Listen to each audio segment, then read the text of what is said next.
So, hey guys, the quality of this video is probably going to be really shitty. It seems as though I am the only person in my immediate reality that cares about the truth. When it comes to the truth of how people feel, when it comes to the truth of a situation, what's going on, no matter how bad it is or no matter how ugly it is, I seem to be the only one that's actually willing to bring it up and bring it to light so that we can talk about it and possibly do something to fix it. The response to that is usually silence, like not a response at all, denial. That's not happening, that's not true, it was probably just this, it was probably just that, like the subtle manipulating of how I think, or the subtle gaslighting of my perception, making me question my perception of what I know to be true. The fact of the matter is that I know that these external people that I'm talking about in general know that what I'm saying is true, or there is truth to my perception, because the silence is very telling. The silence in response to what I bring to light says it all. And after the silence just comes denial. It's like the silence is a way of cognitive dissonance of, we don't want that to be true, so I'm either not going to respond at all, I'm going to brush you off, deflect, or project and make you question your reality. When you're so used to seeing the world through a lens outside of yourself, from outward in instead of inward out, how can you even know what's true or what's not? You're constantly putting yourself in another person's reality. You're constantly putting yourself in another person's truth, not gaining any skills or ability to really work the muscle of your own intuition, your own internal compass. Like, you're constantly living life through the lens of other people, not cultivating a lens within yourself. Because every time you do cultivate a lens within yourself, the people in your external reality question you, gaslight you, or make you feel like what you're saying is not true or not real. And it like reinforces this cycle of you abandoning yourself and what you know to be true time and time again to compensate for another person's emotions.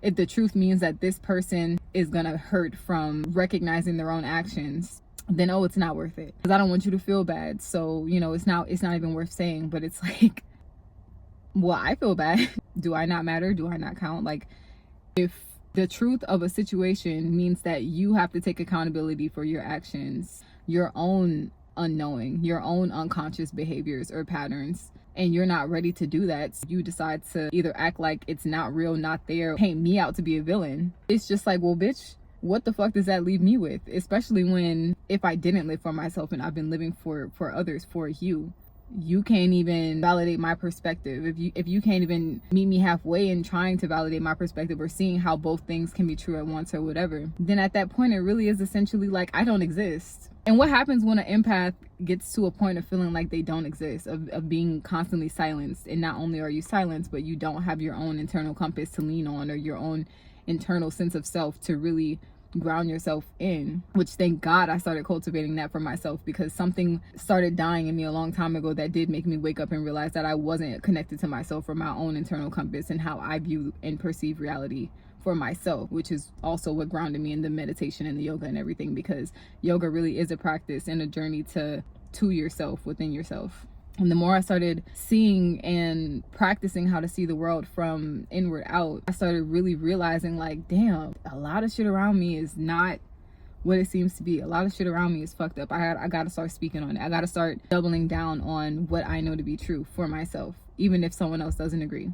And if that person doesn't agree with me, it doesn't mean I have to back down, and it doesn't mean that I'm wrong. It just means it's time for me to walk away, or it just means it's time for me to make that decision. And whether I want to be surrounded by people who also want to walk in truth, or do I want to be surrounded by people who would rather live in denial, excuse it, enable it, and not do the hard thing, which is take that accountability of not realizing how harmful their own patterns or actions are. If you enable a narcissist, you have toxic, harmful patterns. Like, you are the narcissist, you have toxic, harmful patterns. Like, even if it's my case scenario and you're unaware of the narcissist and you're just a really deep empath and you're constantly abandoning yourself, you have toxic, harmful patterns, not only towards yourself but towards others, because essentially you're teaching other people that it's okay to step on you, that it's okay to overpower your reality, because you're letting them. Through your unconsciousness, through your unawareness, you're sending out that subconscious signal that, like, you have permission to control my reality through the gaslighting, through the silence, invalidating me and my perspective. I'm not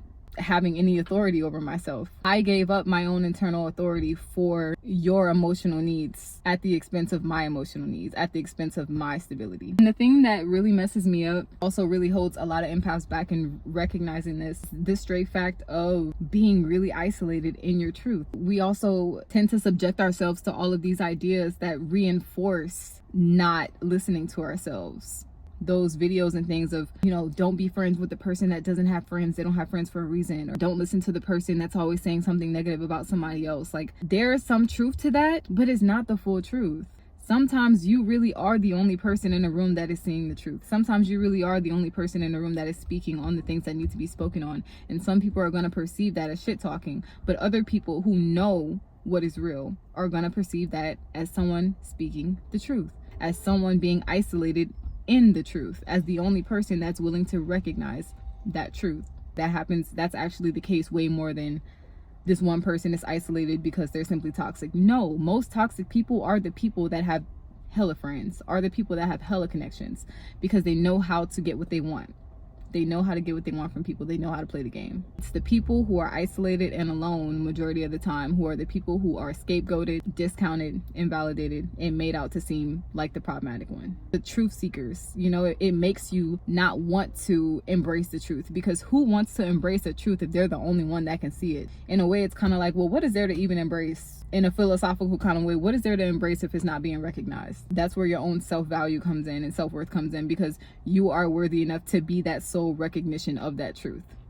You are worthy enough to hold space in your own version of reality, in your own truth, whether people agree with you or not, whether you're alone in that or not. At least you are solid in your own internal self and your own internal peace. Even in knowing that you don't need other people to back you up or side with you on that, and knowing that you can really be that grounded in your truth and in your reality. I think that's like the biggest breakthrough any empath can have. I used to care way too much about what people thought of me, and questioning myself and just thinking that I must be invalid.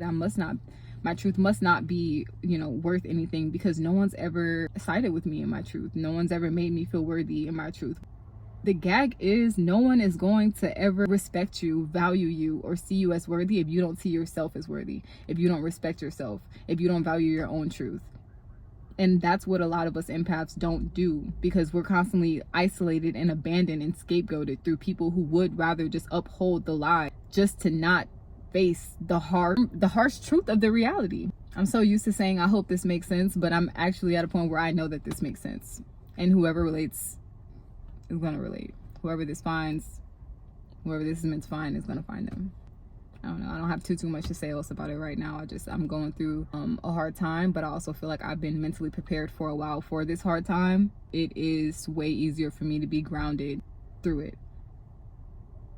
It would be nice to not feel as alone in the full scope of what's going on in my reality right now. I have to remind myself that I'm not alone and that I am valid. I'm not alone in just knowing that I do walk with a higher power here with me, that I don't feel empty when I go to bed at night in my own truth, that I am solid in the trust that I have, and knowing that if I do stick to my own truth, life will naturally unfold for me in the way that it is meant to, in my highest good, in my highest power. 555. Really grieving a lot right now, really grieving the past, really grieving a loved one. I'm implementing this grief into my life because I know that this loved one would want me to keep pursuing my dream, my goal of speaking out about this, of empowering people and wanting to have a more loving and healing atmosphere for myself and for others. Like, she wouldn't want me to stop this. And thankfully I have cultivated enough groundedness within myself to be able to continue this pursuit while holding space for my grief, while holding space to be able to still advocate for this loved one and making sure that she is being as nourished and getting all of the love and support that she possibly can. I am not anyone's projections of me. I am who I think I am. I am who I know myself to be. And I'm so tired of society trying to tell me what grief is supposed to look like, or what this is supposed to look like, or how, I define my reality for myself. I define how things look for myself. I define the meaning of things for myself because I know myself. Point blank, period. I know that this loved one knows me and knows my heart. I just felt the need to say that, and I felt the need to share this. That's it.